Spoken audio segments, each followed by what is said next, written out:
আল্লাহ রাব্বুল আলামিনের বাণী, ফাইন্না মাআল উসরি ইউসরান, ইন্না মাআল উসরি ইউসরা। আল্লাহ পাক বলেন, জেনে রাখো, দুঃখ এবং কষ্টের সাথে রয়েছে সুযোগ আর সুবিধা, আর অসচ্ছলতার সাথে রয়েছে উদার সচ্ছলতা। জোরে কোন সুবহানাল্লাহ। কাজে ভয় পাওয়ার কারণ নাই, হতাশ হওয়ার কারণ নাই। মন আশায় বুক বেঁধে রাখো। গুনাহ করেছো, হতাশ হয়ো না। যুবকদের গুনাহ করা স্বাভাবিক। ইউনিভার্সিটির ছাত্র, কলেজের ছাত্র, প্রফেসর, শিক্ষক, অফিসার ঘুষ খেয়েছেন, জিনা করা হয়েছে, মদ খাওয়া হয়েছে, মিথ্যা কথা বলা হয়েছে, যাই কিছু করেন না কেন ভয় পাওয়ার কারণ নাই, নিরাশ হওয়ার কোনো দরকার নাই। আল্লাহ পাক ডেকে বলেছেন, কুল ইয়া ইবাদিয়াল্লাযীনা আসরাফু আলা আনফুসিহিম লা তাকনাতু মির রাহমাতিল্লাহ। আরে আমার আল্লাহর মতো এত ভালো আর কেউ আছে? এত দরদ আর কারো আছে? আমার আল্লাহ বলেন, ও নবী, আপনি শুনায় দেন, হে আল্লাহর বান্দারা, তোমরা যারা নিজেদের উপরে বাড়াবাড়ি করেছো, নিজেদের উপরে জুলুম করেছো, অত্যাচার করেছো, আমি আল্লাহর রহমত থেকে নিরাশ হয়ে যেও না।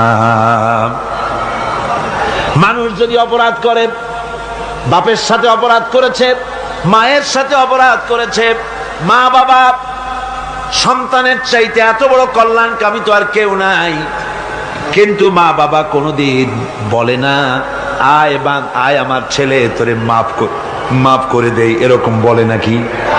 মন চায় ছেলে যদি মাপ চাইতো, খুশি হয়ে মাফ করে দিতাম, কিন্তু কেন যে আসে না, ডাকে না যে আয় মাফ করে দেই। মা বাপ আপনাকে এত ভালোবাসে, সেই মা বাপও আপনাকে বলে না যে আয় মাফ করে দেই। আমার আল্লাহ হচ্ছেন এমন আল্লাহ, আল্লাহ রাব্বুল আলামিন ডাকেন, এ বান্দা, খুন করেছিস ফিরে আয়, জিনা করেছিস ফিরে আয়, হত্যা করেছিস ফিরে আয়, চুরি করেছিস ফিরে আয়, কুফরি করেছিস ফিরে আয়, সুদ খেয়েছিস, ঘুষ খেয়েছিস, মদ খেয়েছিস ফিরে আয়। এসে আমার দরবারে চোখের পানি ফেল, আমার দরবারে কাঁদাকাটি কর। ইন্নাল্লাহা ইয়াগফিরুয যুনুবা জামিআ ইন্নাহু হুয়াল গফুরুর রহিম। আমার দরবারে চোখের পানি ফেলে কাঁদ, আমি রব্বুল আলামিন জিন্দেগীর গুনাহ মাফ করে দেব। সুবহানাল্লাহ কোন, সুবহানাল্লাহ কোন। আমার কাছে কান, চোখের পানি ফেল। আল্লাহ রাব্বুল আলামিনের কাছে বান্দার দুইটা ফোঁটা বেশি প্রিয়। একটা হলো জিহাদের ময়দানে যে রক্ত ফোঁটা দেওয়া হয়, এটা আল্লাহর কাছে প্রিয়। আর আল্লাহর ভয়তে গুনার জন্য লজ্জা করে, অনুশোচনা করে বান্দা যখন চোখের পানি ছেড়ে দেয়, আল্লাহর কাছে এটা অত্যন্ত প্রিয়। নবীজি বলেছেন, বান্দা যখন গুনার ভয়তে, আল্লাহর ভয়তে, জাহান্নামের ভয়তে অনুশোচনা করে যখন চোখ দিয়া পানি ছেড়ে দেয়, ওই চোখের পানি নাকের অর্ধেক আসতে না আসতে আল্লাহ রাব্বুল আলামিন বান্দারে মাফ করে দেন। আল্লাহ বরদাস্ত করতে পারেন না যে বান্দা কান্দু। আমার ভাইরা, আল্লাহ রহমত, এই পৃথিবীতে আল্লাহ রহমতকে 100 ভাগ করা হয়েছে। আল্লাহ রহমতের কত ভাগ? এই 100 ভাগের 1 ভাগ সারা পৃথিবীতে ছড়াই দেওয়া হয়েছে। আর 99 ভাগ কার কাছে? আল্লাহর কাছে। একটা ভাগ দুনিয়া ছড়ানো হয়েছে আদম আলাইহিস সালাম থেকে নিয়ে এই পর্যন্ত, এখান থেকে নিয়ে কিয়ামত পর্যন্ত পৃথিবীতে যত মানুষ আসবে, যত প্রাণী আসবে, তাদের মধ্যে প্রাণী জগতেও গাবি তার বাছুরকে ভালোবাসে, ঠিক কিনা? হাতি তার বাচ্চাকে ভালোবাসে, ঠিক কিনা? মুরগি তার বাচ্চাকে ভালোবাসে কিনা? প্রত্যেক মাই তার সন্তানকে ভালোবাসে মানুষের মতো। এই ভালোবাসা, স্নেহ, এই মমতা, এই করুণা, এই মহব্বত একটা ভাগ দুনিয়ায় দেওয়ার পর আপনি আর আমি যতটুকুন ভাগে পেয়েছি সেই মহব্বতে, স্ত্রীর মহব্বতে অস্থির, মায়ের মহব্বতে অস্থির, সন্তানের মহব্বতে অস্থির। এখন চিন্তা করেন, একটা ভাগ সারা পৃথিবীতে বিতরণ করার পর যেটুক পেয়েছি তাতে যদি এত মহব্বত হয়, তাহলে এর 99 ভাগ মহব্বত যে আল্লাহর কাছে জমা আছে, এই বান্দার জন্য তার কত মহব্বত, এই বান্দার জন্য কত করুণা তার, কত মহব্বত তার, কত দয়া তার। এজন্য আল্লাহ রাব্বুল আলামিন বলেছেন, নাব্বি ইবাদি আন্নী আনাল গফুরুর রহিম। ও আমার নবী, সুসংবাদ দিয়ে দাও, বান্দাদেরকে শোনায় দাও যে আমি আল্লাহ তাআলা ক্ষমাশীল আর দয়াবান। হুজুর কাঁদতেছিলেন, হযরত ওমর রাদিয়াল্লাহু তাআলা আনহু এসে দেখেন হুজুর একা কাঁদতেছে। হুজুর জিজ্ঞেস করছেন, হযরত ওমর জিজ্ঞেস করলেন, হুজুর আপনি কাঁদেন কেন একা একা? হযরত ওমর বলেন, আমি যখন প্রশ্ন করলাম নবীজি বললেন, আমার কাছে কিছু আগে জিবরাইল এসেছিলেন, জিবরাইল এসে আমাকে বললেন আল্লাহ পাক বলেছেন, হে আমার নবী, ইসলামের ভিতরে থেকে যে সমস্ত মানুষগুলো ইসলামের ভিতরে থেকে চুল আর দাড়ি পাকায় দিছে, কিয়ামতের দিন এই লোকগুলারে আমি শাস্তি দিতে আমার শরম হবে। হযরত ওমর বলেন, হুজুর উম্মতের জন্য কত বড় খোঁজ খবর এটা, আর আপনি কাঁদতেছেন। হুজুর বলেন, ওমর তুমি জানো না আমার কান্নার কারণ ভিন্ন। আমার কান্নার কারণ হলো যে আল্লাহ রাব্বুল আলামিন কিয়ামতের দিন দাড়ি চুল পাকা বান্দারে শাস্তি দিতে শরম করবেন, সেই দাড়ি চুল পাকা বান্দাগুলি আল্লাহর সাথে নাফরমানি করতে শরম করে না। আমি এই লজ্জায় কাঁদতেছি।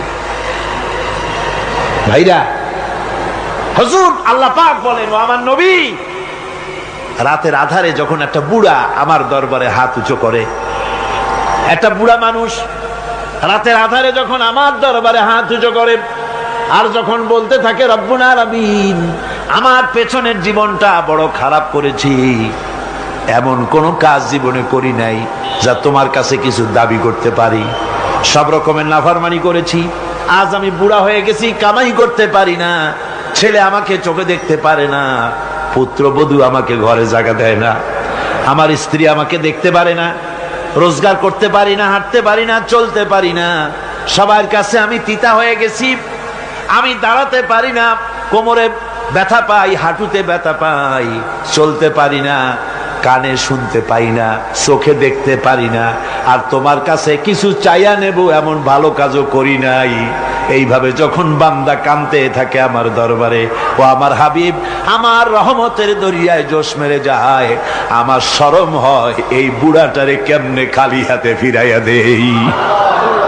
সুবহানাল্লাহ, সুবহানাল্লাহ।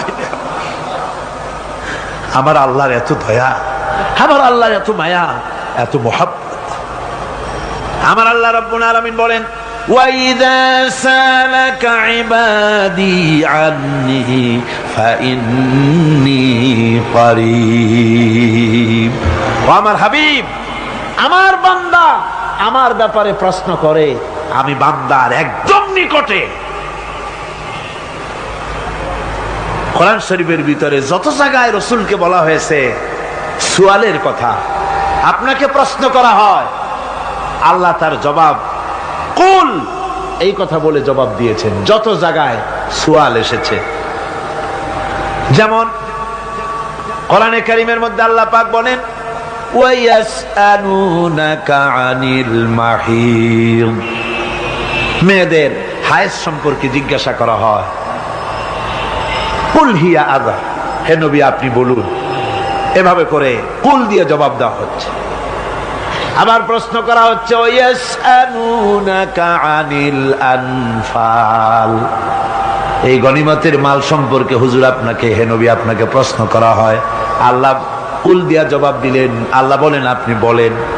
ওয়ায়াসআলুনাকা আনিল খামরি ওয়াল মাইসির, আল্লাহ পাক বলেন নবী আপনারে প্রশ্ন করা হয়, কুল ফিহিমা ইসমুন কাবীর, আল্লাহ কুল দিয়া বললেন তুমি বলো।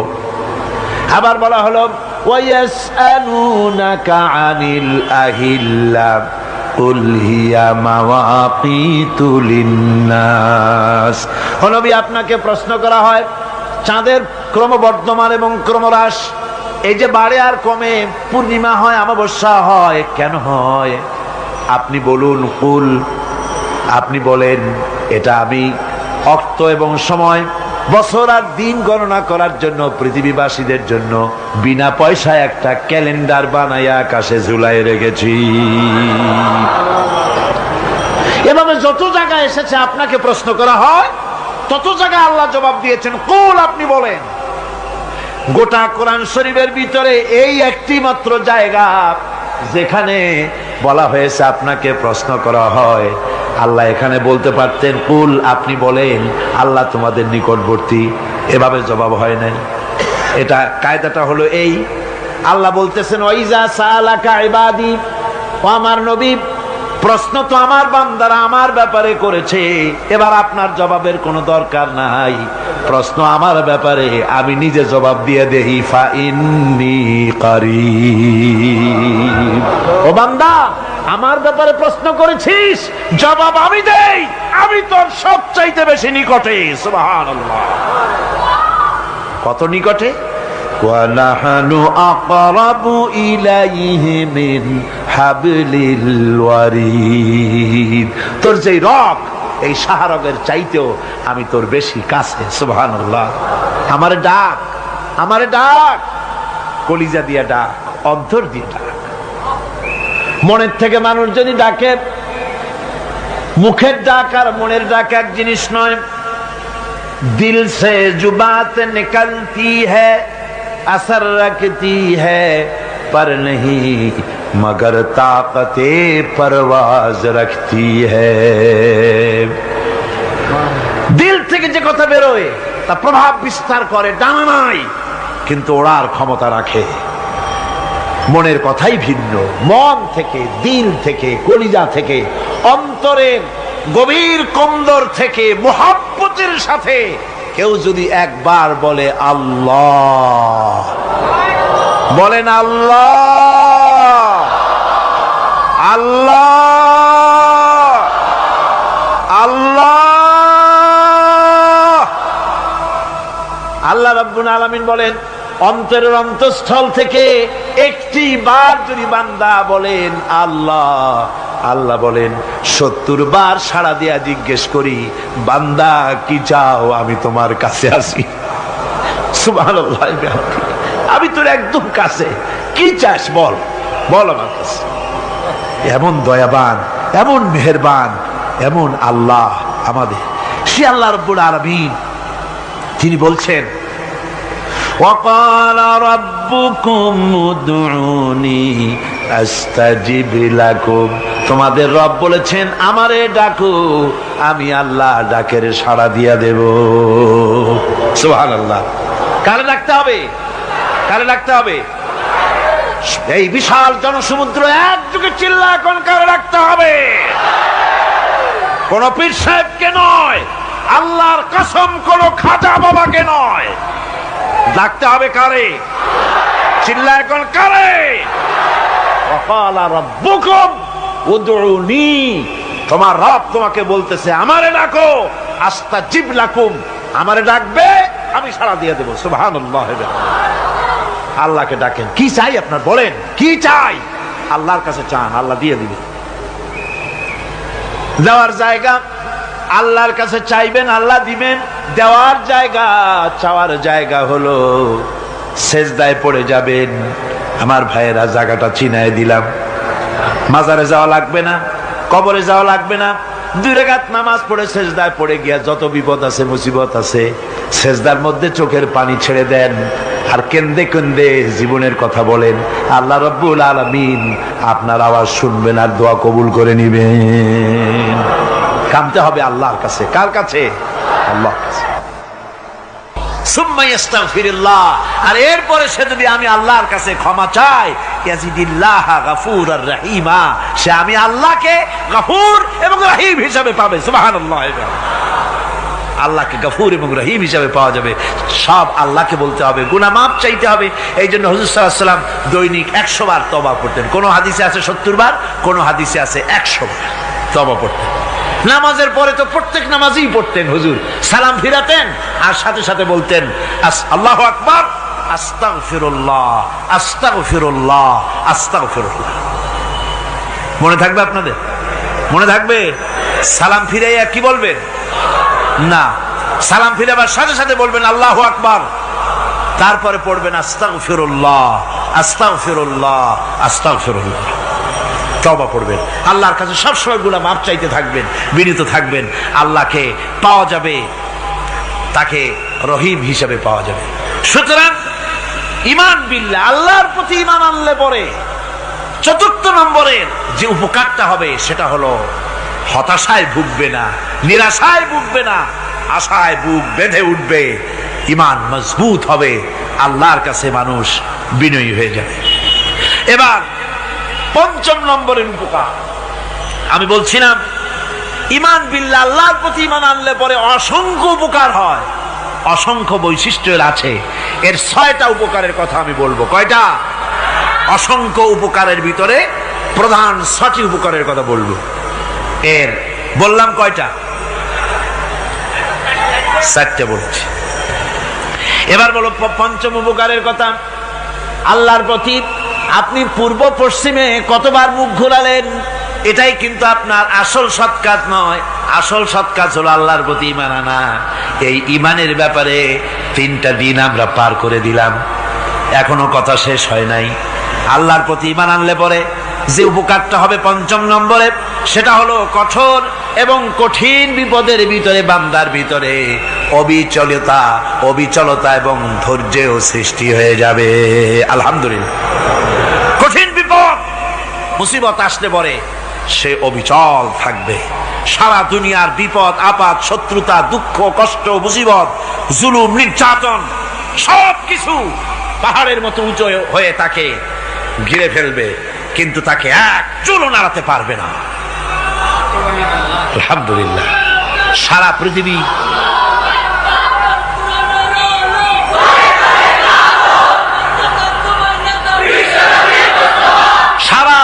একদিকে আর সে একা একদিকে থাকবে। বিরোধিতা তো হবেই, বিপদ তো আসবেই।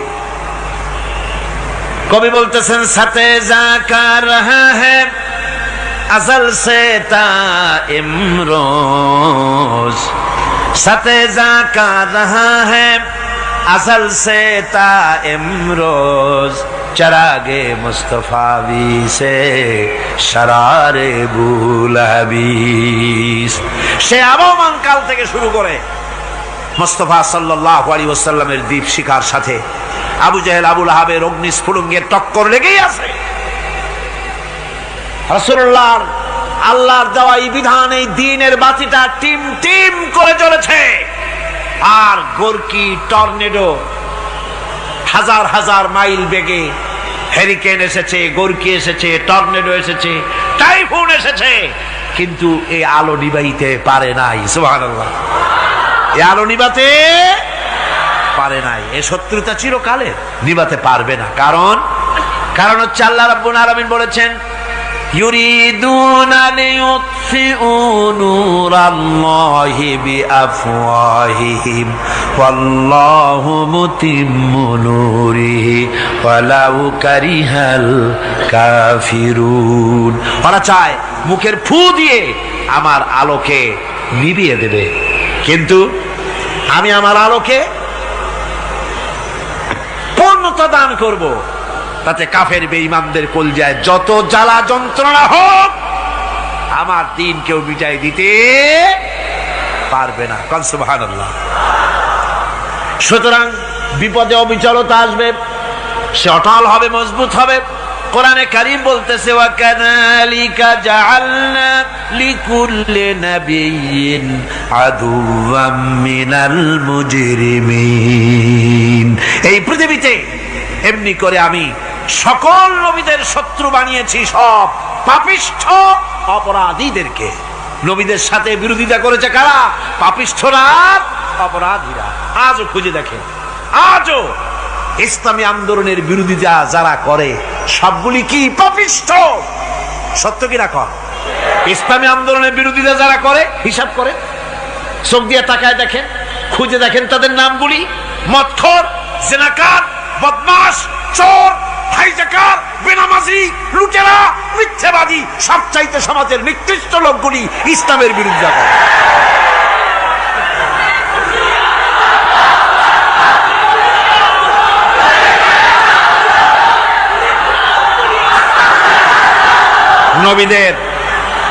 নবীদের শত্রু আল্লাহ বলেন সব যুগে নবীদের সাথে শত্রুতা করেছে পাপিষ্ঠরা। আল্লাহর কথা, কার কথা? সকল যুগে নবীদের সাথে শত্রুতা করেছে পাপিষ্ঠরা, নিকৃষ্ট ধরনের অপরাধীরা। সুতরাং নবী রাসূলদের অবস্থা যখন এই, তখন দ্বীনের দাওয়াত যারাই দেবে তাদের কিসমত এরকম হবেই। এই বাধার মোকাবেলা তাদেরও করতে হবে। এই যে বাধাটা আসে, এই যে মারে, অপরাধ কি? এই যে তারা চোর বা ডাকাত যাদের মারা হয়। আল্লাহ রাব্বুল আলামিন বলেন অপরাধ হলো ওয়ামা নাকামু মিনহুম ইল্লা আইয়ুমিনু বিল্লাহিল আজিজিল হামিদ।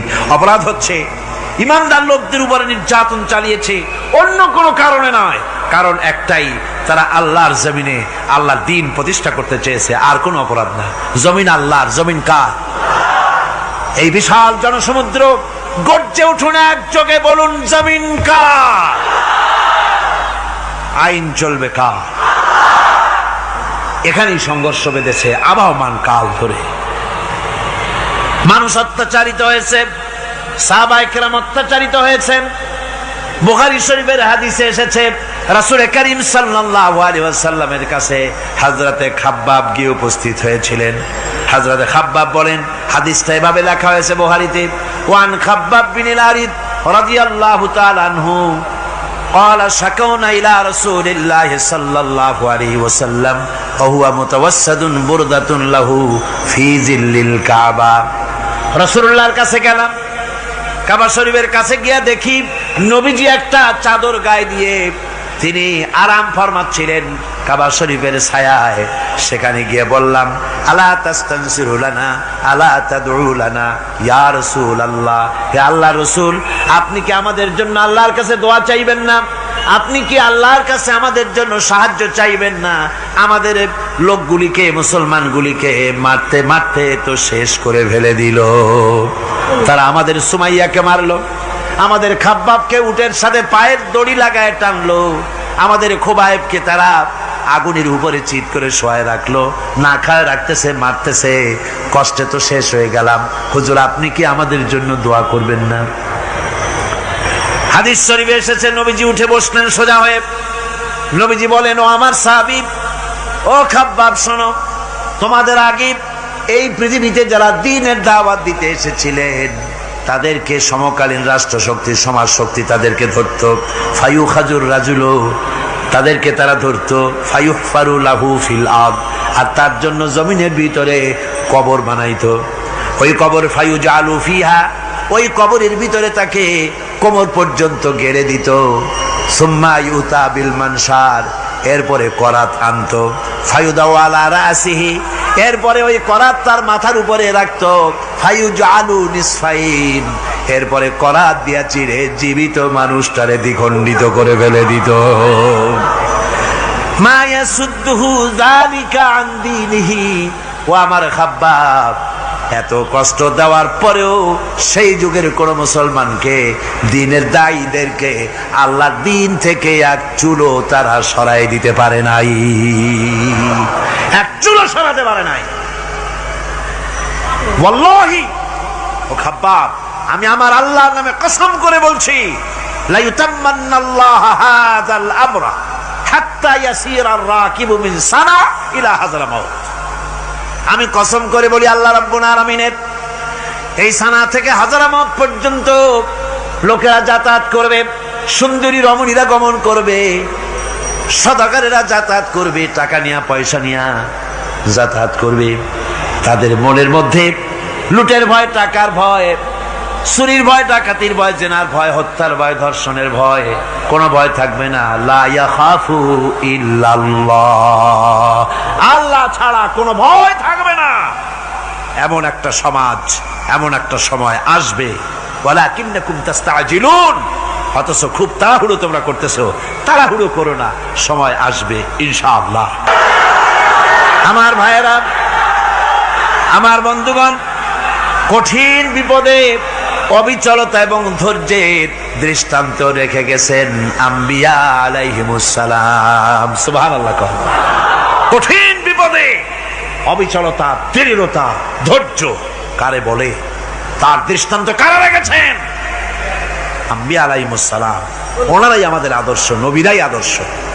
সাহাবায়ে কেরাম রিদওয়ানুল্লাহ তাআলা আলাইহিম আজমাইন আমাদের আদর্শ। ভাইরা আমার, মুসা আলাইহিস সালামকে ফেরাউন যখন ঘিরে ফেলে দিল, কোরআনের সব কথা গল্প গুজবার ইতিহাসের জন্য লেখা হয় নাই। কোরআনের মধ্যে যা লেখা হয়েছে সব বান্দাদের উপদেশের জন্য, যাতে করে লোকেরা চিরটা কাল এর থেকে উপদেশ নেওয়া নিজেদের তৈরি করতে পারে। জোরে বলেন সুবহানাল্লাহ। মুসা আলাইহিস সালামের কথা আল্লাহ বলেন, ফেরাউন তাকে ঘিরে ফেলে দিল, পালাবার রাস্তা নাই। ফালাম্মা ترى الجمعان قال أصحاب موسى إنا لمدركون। মুসা আলাইহিস সালামের উম্মতেরা বললেন, হে মুসা, পাকড়াও হয়ে গেছি, পালাবার রাস্তা নাই। তিন দিক থেকে আমাদেরকে ঘেরাও করেছে ফেরাউনের শক্তি। সামনে কি? দরিয়া, আর তিন দিকে কি? ঘেরাও আন্দোলন। পালাবার পথ নেই, পালাবার পথ নাই। সারাশি আক্রমণ, ঘেরাও আন্দোলন। এই যে ঘেরাও টেরাও তো আজকে নতুন নাই, ঘেরাও আসছে অনেক আগের থেকে। আসলে কথা বুঝতে পেরেছি। মাইক না থাকলে আমি কি করবো কন? আজকে এরকম হচ্ছে কেন? আগামীকাল ঠিক হবে ইনশাআল্লাহ, রাগ করেন না। গান হচ্ছে, বসেন বসেন। শয়তান ঢুকছে মাইকের মধ্যে। অনেক সময় হয় কি, মাইকের হাই পাওয়ারের যে মেশিন আছে, এর ভিতরে ইথার থেকে রেডিওর ওই গানগুলি ওর মধ্যে ঢুকে পড়ে। কথা বুঝতে পেরেছেন? এই জন্য শয়তান তো আর বসে থাকে না, ওরও তো কিছু করার আছে। ধৈর্য ধরেন, ধৈর্য ধরেন। কালকে অপারেটরদেরকে মাওলানা শামসুদ্দিন সাহেবের কাছে অনুরোধ করব, অপারেটর একটু ভালো করে হেদায়েত করে দেবেন মাইকে। আজকে আমার নিজেরও কষ্ট হচ্ছে, আমিও বুঝতে পারছি না যে আমার কথাগুলি কি আওয়াজে বেরোচ্ছে, যার জন্য আমাকে বেশি চিল্লাইতে হচ্ছে। বক্তাকে কি লাউডে তার কথা বেরোচ্ছে তা তার কানে আসতে হয়, তাহলে বোঝা যায় যে আমার কথাগুলি কিভাবে বেরোচ্ছে।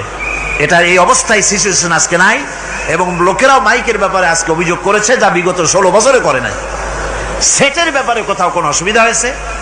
মাইকটা ভালো, এবং মাইক যারা দেন প্রতি বছর খেদমত করে, আল্লাহ তাদের প্রতি রহম করুন। সবাই বলেন আমিন। এদেরকে রাগ করে পথে পাই আবার মারধর করেন না।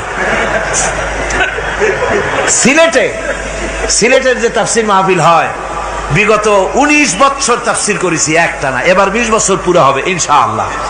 সিলেটে একটানা 20 বছর তাফসির করতেছি সেখানে। তো মাইক, একটা লোক বিনা পয়সায় মাইক দেয়, মাইকের ভাড়া সে নেয় না। তাফসিরে মাহফিলের মাইকের ভাড়া নেয় না। যে বছর এরশাদ সরকার আমাকে প্লেন থেকে নামতে দিল না, আপনাদের মনে আছে? সিলেট থেকে ফিরাই দিল। এই খবরটা মাইকম্যান যখন শুনেছে যে আমাকে নামতে দেয় নাই, ফিরাই দেওয়া হয়েছে, সাথে সাথে স্ট্রোক করেছে, হার্ট ফেল করে দুনিয়া থেকে বিদায় হয়ে গিয়েছে। সিলেটে তাফসির হতে পারবে না, এই কথা সে বরদাস্ত করতে পারে না। আমি কেঁদেছি আর দোয়া করেছি, আল্লাহ, কোরআনের মহব্বতে লোকটার এই অবস্থা হলো, তোমার জান্নাত তুমি দয়া করে তাকে দান করে দিও। কাজে কোনো ব্যবসায়ী চায় না যে তার ব্যবসাটা খারাপ হোক, লোকেরা মন্দ বলুক। এ মাইকের ব্যাপারে আপনারা আজকে রাগারাগ করেন না, যা হয়েছে কালকে ভালো হবে ইনশাআল্লাহ। সবাই বলেন ইনশাআল্লাহ। এখন চলেন আমরা ফেরাউনের অবস্থা দেখি গিয়া কি করতেছে ফেরাউন।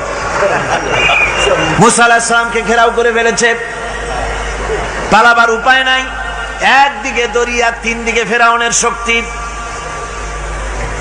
এই যে ঘেরাও টেরাও মানে নতুন তো না, ধর্মঘট নতুন না, পুরানা জিনিস। এই পৃথিবীতে সর্বপ্রথম ধর্মঘট কিসের উপরে হয়েছে জানেন? এই পৃথিবীর প্রথম ধর্মঘট হয়েছে পেঁয়াজ, রসুন আর ডাইলের উপরে, মুসা আলাইহিস সালামের জামানায়। লান নাসবিরা আলা তুআমিন ওয়াহিদ, আমরা এক রকমের খাদ্য আর খাবো না, আমাদের পেঁয়াজ দেওয়া লাগবে, ডাল দেওয়া লাগবে, রসুন দেওয়া লাগবে। সর্বপ্রথম ধর্মঘট হয় মুসা আলাইহিস সালামের জামানায়, সেখান থেকে শুরু হয়েছে। কিন্তু মশাল মিছিল যে আসলো কই থেকে, এইটা আমি খুঁজে পাইনি। পরে প্রত্যেকটা জিনিসের তো ইতিহাস আছে, আমি খুঁজতে খুঁজতে পেলাম। আমি জানি না এর ইতিহাস মূলে কোথায়, কিন্তু আমি যদ্দূর খুঁজে পাইছি সেটা হলো মশাল মিছিলের আবিষ্কার হয়েছে লঙ্কায় রাবণের সময়। হনুমানের লেজে আগুন দিয়া তারপরে লঙ্কা কাণ্ড ঘষালো, নামই আছে লঙ্কা কাণ্ড। হনুমানেরা লেজে আগুন দিয়ে রাবণ যে লঙ্কায় মশাল মিছিল করেছিল হনুমানরে দিয়া, ওই হনুমানের ওই সিস্টেমটা এখনো আমাদের দেশে চালু আছে। এইটা আসলে কোন ভদ্রলোকের এই মিছিল হওয়া উচিত না। আগুন নিয়ে কিসের মিছিল? আগুন হলো জাহান্নামের প্রতীক। আগুন কিসের প্রতীক?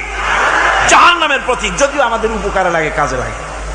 সুতরাং আমরা যা করব, প্রত্যেকটা জিনিসের পেছনে সুন্নতে নববীর কোন না কিছু থাকতে হবে। কথা বুঝতে পেরেছেন? তিন দিক থেকে ঘেরাও হয়ে গেছে, পালাবার কোন রাস্তা। হযরতে মুসা আলাইহিস সালামের কাছে উম্মতেরা বললেন, পালাবার তো কোনো পথ নাই, এখন উপায়টা কি? আমাদের তো আর উপায় নাই। মুসা আলাইহিস সালাম দেখেন বিপদে পড়ে গেছেন, কিন্তু ধৈর্য হারান নাই, ভয় পান নাই। ভয় পাইছিলেন? ভয় পেয়েছেন? প্রশ্নই ওঠে না। মুসা আলাইহিস সালাম আল্লাহ পাক যাদেরকে বলেছেন উলুল আযম, রাসূল যাদের বলেছেন তার মধ্যে হযরত মুসা একজন উলুল আযম পয়গম্বর। চারটিখানি কথা না, আল্লাহ কথা বলছেন তার সাথে, কালিমুল্লাহ তিনি। সুবহানাল্লাহ। মুসা আলাইহিস সালাম শোনালেন, কাল্লা ইন্না মাইয়া রাব্বি সায়াহদিন। কখনো নয়, আমার উম্মতেরা ভয় পেও না, আমার রব অবশ্যই আমাকে পথ দেখাবে। সুবহানাল্লাহ। তিন দিক থেকে শত্রু, একদিকে দরিয়া, পালাবার কোন রাস্তা নাই। সেখানে দৃঢ়তার সাথে তিনি বলছেন, অবশ্যই আমার আল্লাহ আমারে পথ দেখাবে। সুবহানাল্লাহ। নবীরা এই দৃঢ়তা দেখিয়েছেন, অবিচলতা দেখাইছেন। আল্লাহ পাক মুসা আলাইহিস সালাম যখন এই দৃঢ়তা দেখালেন, এই অবিচলতা দেখালেন, সঙ্গে সঙ্গে জিবরাইল এসে হাজির হয়ে গেলেন। আল্লাহ পাক বলেন, ফাআওহাইনা ইলা মূসা আন আদরিব বিআসাকাল বাহরা ফানফালাকা ফাকানা কুল্লু ফিরকিন কাত্তাউদিল আযীম। মূসা আলাইহিস সালামকে আমি ওহী নাযিল করলাম, তাকে বললাম হাতে যে লাঠি আছে, এই লাঠি দিয়ে আঘাত করো দরিয়ার উপরে। দরিয়ার উপরে আঘাত করলেন, একটা রাস্তা হয় নাই, 12টা রাস্তা তৈরি হয়ে গেল। আর দেওয়ালগুলা পাহাড়ের মতো উঁচা হয়ে গেল। দরিয়ার ভিতরে পাহাড়ের মতো উঁচা, মজবুত 12টা রাস্তা। এবার মুসা আলাইহিস সালাম তার দলবল নিয়ে চললেন।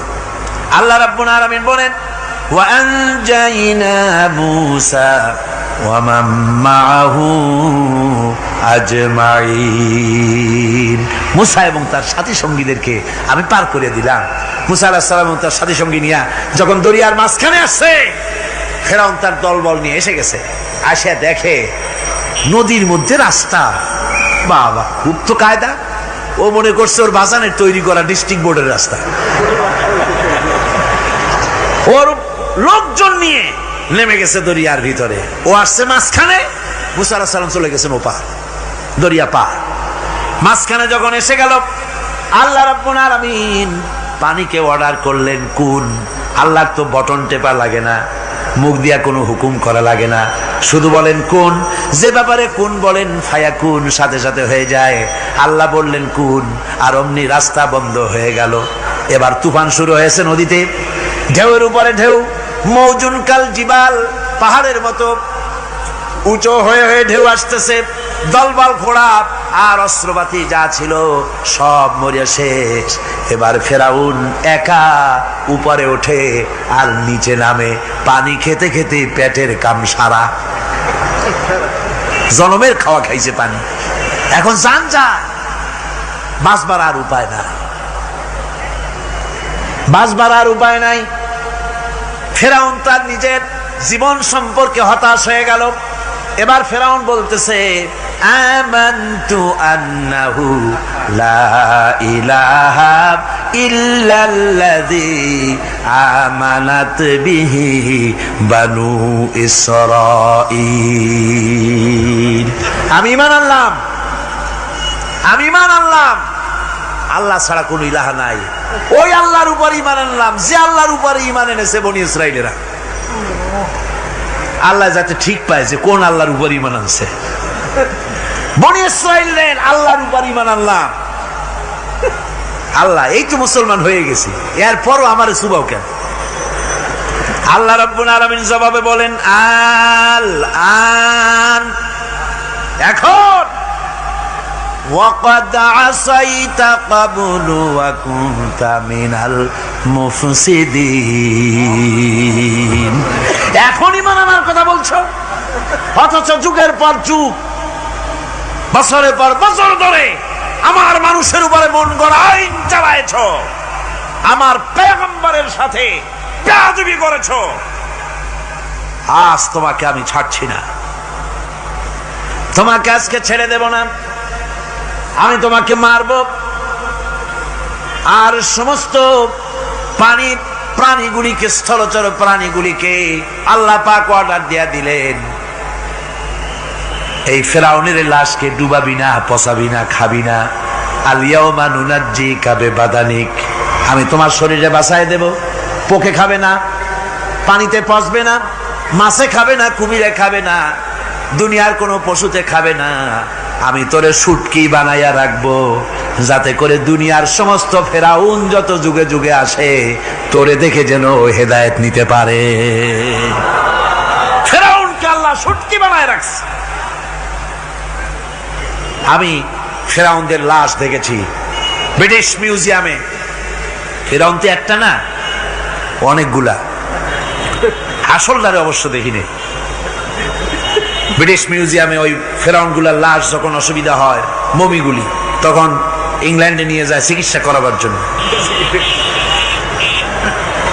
চোখ টোক আছে গর্তের ভিতরে, তারপরে চামড়া টামড়া হাড়ের সাথে মিশানো, ওইভাবে চেহারা দেখলে মনে হয় যে সত্যি ফেরাউনিগুলো। আর ব্রিটিশের কাম মিশর থেকে না আনছে এমন কোনো জিনিস নাই। আমি সেখানে এক বক্তৃতা বলছিলাম, আপনারা এদের এখন সভ্য, এদের এখন ভদ্র, এরা হলো ইন্টারন্যাশনাল চোর। ওরা সারা দুনিয়া চুরি করেছে। লন্ডনে বক্তৃতা করেছি, সারাটা দুনিয়া চুরি করছে, আমাদের দেশকে শোষণ করেছে। এই বিশাল ভূভাগকে শোষণ করে ইংল্যান্ডের দ্বীপটাকে তারা সাজাইছে। তারা ময়ূর সিংহাসনের, শাহজাহানের ময়ূর সিংহাসনের ময়ূরের বাম চোখে কোহিনূর মণি লাগাইছিলেন। শাহজাহান ময়ূরের ডান চোখে কোহিনূর মণি লাগায় নাই। কোহিনূর মণির অনেক দাম, আমি দেখে এসেছি মণি। এখন সেটা কুইন এলিজাবেথের মুকুটে শোভা পাচ্ছে। সেই মণি এমনি বলে প্রবাদে 7 রাজার ধন এক মাণিক্য, বলেন এরকম, অনেক দাম। শাহজাহান দেখালেন, আমি মুসলমান, আমার কাছে এটার দাম নাই, এই জন্য ময়ূরের ডান চোখে লাগালাম না, বাম চোখে লাগাই দিলাম। এইটারে চুরি করছে। তারপরে মিশর থেকে, মিশরের মমি চুরি করেছে, জুতা চুরি করছে, ছাতি চুরি করছে, পিসা চুরি করেছে। আমি বললাম, এগুলা কি ভদ্রলোক নাকি? এরা জুতা চোর, পিসা চোর, লাঠি চোর, সব চুরি করেছে। যাই দেখেন ব্রিটিশ মিউজিয়ামের মধ্যে সব দুনিয়ার চুরি করা জিনিস নিয়ে তারা মানুষকে দেখাইয়া পয়সা অর্জন করছে। টিপু সুলতানের তরবারিটা পর্যন্ত চুরি করেছে। আজ পর্যন্ত ব্রিটিশ মিউজিয়ামে টিপু সুলতানের তরবারিটা আছে, আমি তরবারিটা দেখে এসেছি। আমার বন্ধুগণ, বলতেছিলাম যে পৃথিবীতে আল্লাহ রাব্বুল আলামিন নবীরা তাদের চরিত্র দিয়ে বিপদের মোকাবেলা করে দুনিয়ার সামনে কঠিন বিপদের মোকাবেলা করে অবিচলতা, দৃঢ়তা দেখায় গেছেন যে কেমন করে এই পৃথিবীতে বিপদের সামনে মোকাবেলা করতে হয়। ধৈর্য ধরতে হবে, বিপদ আসবে পাহাড় সমান হয়ে, আপনাকে ধৈর্য ধারণ করতে হবে সেভাবে বুক বেঁধে। যেহেতু এটা যদি বিশ্বাস হয় যে আমার কিসমতে যা আছে তার থেকে বেশি কিছু হবে না, তাহলেই আপনার ধৈর্য আসবে, ভয় পাবেন না। কথা ঠিক কিনা কন? এবারে হযরত হুদ আলাইহিস সালাম সম্পর্কে আল্লাহ রাব্বুল আলামিন বলেন, হযরতে হুদকে যখন ষড়যন্ত্র হলো, কাফির বেঈমানেরা তাকে মেরে ফেলার জন্য যখন সরকারি ষড়যন্ত্রে লিপ্ত হয়ে গেল, হযরতে হুদ সমাজের এই চ্যালেঞ্জের মোকাবেলা করলেন। হযরত হুদ বলেন, ফাকিদুনি জামিআন সুম্মা লা তুনজিরুন ইন্নী তাওয়াক্কালতু আলাল্লাহি রাব্বি ওয়া রাব্বিকুম। তোমরা তোমাদের ষড়যন্ত্র আমার বিরুদ্ধে যত পারো আমার বিরুদ্ধে ষড়যন্ত্র চালাও, এতটুকুন আমার অবকাশ দিও না। আমি এমন আল্লাহর উপরে ভরসা করেছি যার হাতের ভিতরে তোমাদেরও জান আর আমারও জান। যা পারো তাই করো। সরকার সমস্ত শক্তি একত্রিত হয়ে আমার মোকাবেলা করো।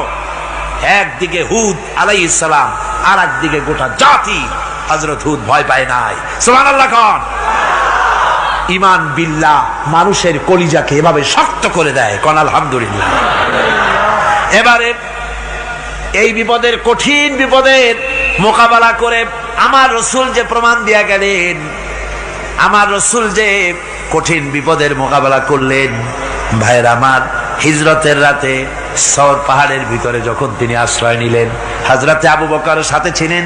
হযরতে আবু বকর রাদিয়াল্লাহু তাআলা আনহু বলেন, হুজুর আপনি দাঁড়ান, এটা তো পাহাড়িয়া গুহা, গুহার ভিতরে সাপ থাকতে পারে, বিচ্ছু থাকতে পারে, আমি আগে ঢুকি, বিপদ যদি হয় আমার উপর থেকে হয়ে যাক। গুহার ভিতরে নেমে গুহা সাফ করলেন। এরপরে হুজুরকে ডাকলেন, হুজুর তাশরীফ নিলেন গুহার ভিতরে। এরপরে হুজুর বললেন, আবু বকর পাহাড়ে হেঁটে হেঁটে 2-3টা পাহাড় পাড়ি দিয়া যাওয়া লাগে সোর পাহাড়ে। মদিনার সোজা রাস্তা হুজুর ধরেন নাই, মেসফালার পথ দিয়া, জাবালে খেদোয়ার উপর দিয়া 3টা পাহাড় পাড়ি দিয়া তারপরে হুজুর গেলেন সোর পাহাড়ে। গুহার ভিতরে হুজুর তাশরীফ নিলেন। বললেন, আবু বকর তুমি বসো, তোমার উরুর উপরে মাথা রেখে আমি একটু আরাম করি। হযরতে আবু বকর বসলেন, হুজুর তার উরুর উপরে মাথা রেখে ঘুমায় গেলেন। আর এরপরে কাফির বেঈমানেরা তালাশ করতে করতে কাফেরেরা এসে গেল পায়ের চিহ্ন দেখে দেখে গর্তের কাছে। হযরত আবু বকর ভয়তে কেঁদে ফেললেন, আহারে আর তো উপায় নাই, এবার তো ধরা পড়ে গেছি, এবার নবীজিকে মেরে ফেলে দেবে। নবীর মহব্বতে, নিজের মহব্বতে নয়, নবীর মহব্বতে কাঁদতেছিলেন। হুজুর বলেন, হুজুরের ঘুম ভেঙে গেল। বলো আবু বকর কাঁদো কেন? ছেলের কথা, মেয়ের কথা, বিবির কথা, বাড়ির কথা মনে পড়লো নাকি? হযরত আবু বকর বলেন, ইয়া রাসূলুল্লাহ, আল্লাহর কসম করে বলি, যেদিন ঈমান এনেছি এই কলিজার ভিতরে মা বাপ, স্ত্রী, পুত্র, পরিজন, এমনকি আমার নিজের জীবনের চাইতে আপনারে বেশি ভালোবাসি। তা কাঁদো কেন? কাঁদো কেন? হযরত আবু বকর বলেন, হুজুর ধরা পড়ে গেছি, কাফেররা এসে গেছে গর্তের কাছে, তাকালি আমাদের দেখতে পাবে, আমরা তো মাইনরিটি, ওরা তো মেজরিটি, আমরা তো ধরি মারি ফেলাই দেবে, আপনাকে মেরে ফেলে দেবে, এই জন্য কাঁদি। আল্লাহ রাব্বুল আলামিন হুজুর তখন কি দৃঢ়তা, কি অবিচলতা, কি ধৈর্যের পাহাড় সম মনোবৃত্তি তখন দেখালেন। আল্লাহ কোরআন শরীফে চিরকাল যাতে মানুষেরা হেদায়েত নিতে পারে সেজন্য হুজুরের কথা উঠায় দিলেন কোরআনে।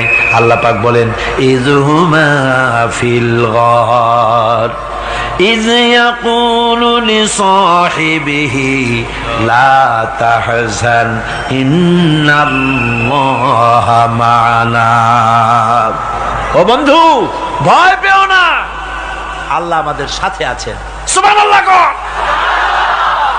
আল্লাহ আমাদের সাথে আছেন। আমরা মাইনরিটি নই, আমরাই মেজরিটি।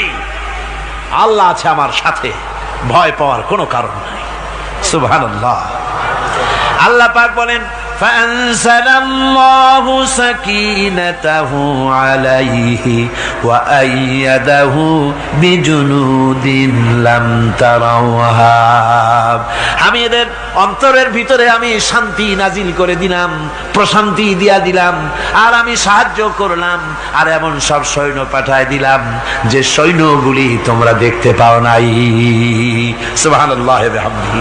ভাইরা আমার, রাসূল করিম সাল্লাল্লাহু আলাইহি সাল্লাম এই বিপদের মাঝে, চরম বিপদের মাঝে অবিচলতা, দৃঢ়তা, কঠিন আত্মনির্ভরতা দেখিয়েছেন। এগুলি হলো ঈমানের পঞ্চম নম্বরের উপকারিতা। আল্লাহর প্রতি ঈমান আনলে এভাবে পাহাড় সম ঈমান মজবুত হয়ে যায়। জেলের পরোয়া করি না, ফাঁসির পরোয়া করি না, শহীদ হওয়ার পরোয়া করি না, মেরে ফেলে দেবে, উড়ায় দেবে, হত্যা করবে, পরোয়া করি না। পরোয়া করি কেবলমাত্র কাকে? জোরে বলেন কারে? এইরকম মুসলমান হাজার হাজার লাখ লাখ দরকার নাই, 313 জন যথেষ্ট। কয়জন যথেষ্ট? 313 জন যথেষ্ট। বদরে যারা জান দিয়ে, মাল দিয়ে দিনকে প্রতিষ্ঠিত করেছিলেন, এরকম 313 জনই যথেষ্ট ছিল। এই দৃঢ়তা, এই অবিচলতা, এই ঈমান, এই ধৈর্য শিক্ষা দেয়, এই উপকার করে ঈমান বিল্লাহ। আল্লাহর প্রতি ঈমান আনলে এভাবে পাহাড়ের মতো শক্ত হয়ে যায় কলিজা। কোন আলহামদুলিল্লাহ। আমার বন্ধুগণ, এবার আমি বলবো সর্বশেষ উপকারের কথাটা বলি, মোনাজাত ছেড়ে দেব। কয়টার কথা বলছিলাম? উপকার 6টা উপকারের কথা বলেছি। অনেকগুলি বৈশিষ্ট্য, অনেকগুলি উপকারের মধ্যে আল্লাহর প্রতি ঈমানের 6টা উপকারের কথা 5টা বলা হয়ে গেছে। এবার 6ষ্ঠ নম্বর এবং শেষ নম্বর, এটা হচ্ছে আল্লাহর প্রতি ঈমান আনলে পরে তার দ্বারা সবচাইতে বেশি ফায়দা পায় সমাজ এবং রাষ্ট্র। কোন আলহামদুলিল্লাহ, কোন আলহামদুলিল্লাহ। আল্লাহর প্রতি ঈমানের দ্বারা নৈতিক সংশোধন হয় এবং রাষ্ট্র আর সমাজ সবচাইতে বেশি উপকৃত হয়। কারণ হলো ঈমানদার ব্যক্তি আল্লাহর প্রতি যে ঈমান এনেছে, তার মনের মধ্যে ধারণা এটা হয়, আমার কোনো কাজ তো গোপন থাকে না। ইন্নাল্লাহা লা ইয়াখফা আলাইহি শাইউন ফিল আরদি ওয়ালা ফিস সামা। আল্লাহর কাছে গোপন বলতে কিছু নাই, আকাশেও নাই, জমিনেও নাই, কোনো কিছু গোপন নাই। সুতরাং আমি যা করি সব আল্লাহ দেখেন এবং শোনেন। এমনকি মানুষ যে কল্পনা করে, সে কল্পনাও আল্লাহ টের পায় না, নাকি? টের পায় কিনা? ওয়াইন তুবদু মিন আনফুসিকুম আও তুখফুহু ইউহাসিবুকুম বিহিল্লাহ। মনের ভিতরে যে কল্পনা করো, আল্লাহ পাক বলেন এ কল্পনারও হিসাব আমি রব্বুল আলামিন তোমার কাছ থেকে নেব। ফায়ুআযযিবু মান ইয়াশাউ, যারে খুশি শাস্তি দেব, আর যারে খুশি আমি মাফ করে দেব। জোরে বলেন সুবহানাল্লাহ। ফায়াগফিরু লিমান ইয়াশা ওয়া ইউআযযিবু মান ইয়াশা, যারে খুশি মাফ করব, যারে খুশি শাস্তি দেব, কল্পনারও হিসাব নেব। এই কথা মুমিনের যদি জানা থাকে, তাহলে আর তার কোনো চিন্তা থাকে না, তার নৈতিক চরিত্র ভালো হয়ে যায়। কোন সুবহানাল্লাহ। আমার বন্ধুগণ, ঈমানদার লোক, আল্লাহর প্রতি ঈমান আসলে পরে সমাজ উপকৃত হয়, রাষ্ট্র উপকৃত হয়ে যায়। যেহেতু বান্দা জানে আমি দায়িত্বহীন কোনো কথা বলতে পারবো না, দায়িত্বহীন কোনো কাজ করতে পারবো না। আল্লাহ পাক বলেছেন, মা ইয়ালফিযু মিন কাউলিন ইল্লা লাদাইহি রাকীবুন আতীদ। বান্দা এমন কোনো কথা বলে না যে কথা আমার ফেরেশতারা রেকর্ড করে না রাখে। কাজী মুমিন ব্যক্তি আল্লাহর ভয়তে দায়িত্বহীন কথা বলবে না। নির্বাচন আসতে পরে রাস্তা সোনা দিয়ে বান্ধায় দেব, এই করব সেই করব, না খাইয়া কেউ মরবেন না। আসে না নির্বাচনের সময় সেরাগালি বদনারা মঞ্চে দাঁড়িয়ে কত বড় বক্তৃতা করে, ভাইয়ের আমার, বোনের আমার, এবার আমার বোতল মার্কা বাক্স, আপনারা আমাকে ভোট দিয়ে দেশ এবং জাতির আরেকবার 12:30 বাজাইবার সুযোগ দিন। এবার ক্ষমতায় গেলে কেউ না খাইয়া মরবেন না, কিন্তু কি খাইয়া মরবে তাও বলে না। এর মারফতি অর্থ হচ্ছে এই, ওরা যদি ক্ষমতায় যেতে পারে তাহলে বিষ খাইয়া হোক, গুলি খাইয়া হোক, কিছু না কিছু খেয়ে মরতে হবে। একেবারে খালি পেটে মরলে গ্যাস্ট্রিক হওয়ার সম্ভাবনা আছে। ঈমান বিল্লাহ যদি না থাকে, আল্লাহর ভয় যদি না থাকে, তাহলে দায়িত্বহীন কথা বলে। আর আল্লাহর ভয় যদি থাকে, তাহলে নৈতিকতার সংশোধন হয়ে যায়, দায়িত্বপূর্ণ কথা বলে, মানুষকে ফাঁকি দেয় না। আমার বন্ধুগণ, আল্লাহ রাব্বুল আলামিন তার বান্দা যারা আল্লাহকে ভয় করে, সে ভয় করা বান্দাগুলির মনের মধ্যে এই চিন্তা এসে যায়, আমি যেখানে থাকি না কেন আল্লাহ আমাকে দেখতেছেন, শুনতেছেন। রাতে হোক দিনে হোক, যেখানে আছি আল্লাহ আমারে দেখতেছেন। আল্লাহ পাক বলতেছেন, ওয়া হুয়া মাআহুম ইজ ইউবাইতুনা মা লা ইয়ারদা মিনাল কওলি ওয়া কানা আল্লাহু বিমা ইয়ামালুনা মুহীতা। আল্লাহ পাক বলেন, আমি তো আমার বান্দার নিকটে তখনও থাকি যখন সে গোপনে গোপনে রাতের বেলায় আমার মর্জির খেলাফ পরামর্শ করে। আমার মর্জির খেলাফ পরামর্শ করতেছে রাত্রে, আমি তো তখনও কাছে থাকি, ওটা আমি শুনি। ঈমান যদি আসে, তাহলে এই সব কাজ থেকে সে বিরত থাকে। সে যদি কম হয় সেখানেও আল্লাহ, বেশিও যদি হয় সেখানেও আল্লাহ। এমন কোন জায়গা আছে নাকি চিটাগংয়ে যেখানে আপনি একটা আকাম করবেন আর আল্লাহ টের পাবে না? কোন আছে নাকি? আচ্ছা, চট্টগ্রামে না থাকুক, বাংলাদেশের কোন জায়গা আছে নাকি? পার্বত্য চট্টগ্রামে যত পাহাড় আছে, উঁচু নিচে জায়গা আছে, ওই জায়গায় বোধহয় আছে নাকি? সারা পৃথিবীতে আছে কোথাও? আল্লাহকে ফাঁকি দেওয়ার জায়গা কোথাও? সব স্পষ্ট। আল্লাহ কি ঘুমায় নাকি? ঘুমায়? তার কাছে দিনও যায়, রাতও তাই। সমানে তিনি দেখতে পান, শুনতে পান, সবকিছু দেখতে পান, সবকিছু শুনতে পান। তাকে ফাঁকি দেওয়ার কোনো উপায় নেই। এই জন্য ৬ষ্ঠ নম্বরের উপকার যেটা হয়, সেটা হলো সমাজ উপকৃত হয় ওই মানুষ দিয়ে যার মধ্যে ঈমান আছে। হযরত ওমর রাদিয়াল্লাহু তাআলা আনহু রাতের আধারে, শেষ রাত্রে ঘুরতেছিলেন, দেখেন এক বাড়িতে কথা হচ্ছে, কথাবার্তার আওয়াজ পাওয়া যায়। মনে করলেন কোন অসুখ বিসুখ নাকি। ঘরে গিয়ে কান পাচ্ছেন দেওয়ালের সাথে, শুনতে পাচ্ছেন ভিতরে বুড়ি মা তার মেয়েকে বলছে, এই মেয়ে ওঠ, উটের দুধ দোয়াই নিয়ে আসছি, এর মধ্যে পানি মিশা, তারপর সকালে বাজারে নিয়ে যা। মেয়ে বলছে, মা এই কামটা আমি পারবো না। কেন পারবি না? হযরত ওমর ফরমান জারি করেছেন, দুধে পানি মিশাতে নিষেধ করেছেন, কাজে এই কাজটা আমি পারবো না। আরে বেটি, আমিরুল মুমিনিন দেখ এখন কোথায় যায়, ঘুমায় আছে। সে কি দেখতেছে নাকি যে পানি মিশাই না কি মিশাই? মেয়ে বলতেছে, মা আমিরুল মুমিনিনকে ফাঁকি দেওয়া যেতে পারে, তার পুলিশ বাহিনীকে ফাঁকি দেওয়া যেতে পারে, কিন্তু আল্লাহ রাব্বুল আলামিনের চোখকে ফাঁকি দেওয়া যাবে না। হযরত ওমর এই কথা শুনে বাড়ি চলে গেলেন, আর নিজের ছেলেকে ডেকে বললেন, ছেলে আমার, অমুক জায়গায় একটা বাড়ি আছে, আর সেখানে একটা যুবতী মেয়ে আছে, ওই মেয়েটার বিয়ে হয়েছে কিনা শোনো, যদি বিবাহ না হয়ে থাকে তুমি তোমার নিজের বিয়ের প্রস্তাব দাও। আমিরুল মুমিনিন এই মেয়েটা সুন্দরী কেমন, স্বাস্থ্য কেমন কিছুই দেখলেন না, দেখলেন তাকওয়া। কি দেখলেন? আল্লাহর ভয়। আল্লাহর ভয় যখন একটা জাতির মধ্যে আসে, পুলিশ লাগে না, পুলিশের কাজ কমে যায়।